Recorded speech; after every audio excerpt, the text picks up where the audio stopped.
মৃত্যুর পরে কোরআন শরীফের সূরা তাওবার মধ্যে আছে আবু তালেবের মৃত্যুর পরেও নবী আবার আল্লাহর কাছে হাত তুলে বলছে, আল্লাহ আমার চাচাটারে মাফ করে দেন, আমার চাচা জাহান্নামের আগুনে জ্বলবে। আল্লাহ আমি এটা মাইনা নিতে পারি না।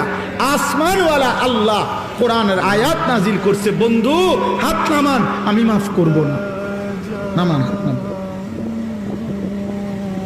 খোদার কসম এটা কোরআন শরীফের আয়াত। হাত নামান, আমি মাফ করব না রে বন্ধু।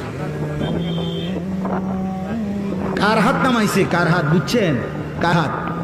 আপনি বুঝছেন উনি কেডা? আপনি বুঝেন উনি কে? আল্লাহর কি হয় জানেন? কলজাটা, কলজা, ওই মালিকের কলজার টুকরা এটা। তিনি মাহবুব, তিনি হাবিব, এই কায়নাতে এর চাইতে প্রিয় ওনার কে? তো তার হাত নামাই দিছে বেটা। और यहाँ भी एक स्पीड ब्रेकर है, वहाँ भी एक ওনার হাত নামাই দিছে। নামান আপনি হাত जो নামান। जिसका मानना है मान के चलिए। আপনি কে? আমি কে? বেশি খামখেয়ালি মনে করেন আপনি। ইব্রাহিম আলাইহিস সালাম কোরআন শরীফে আছে, ইব্রাহিম আলাইহিস সালাম ওনার আব্বা আযরকে জাহান্নাম থেকে বাঁচাবার জন্য কত লক্ষবার যে কাকুতি মিনতি করছে কোরআনের মধ্যে আছে।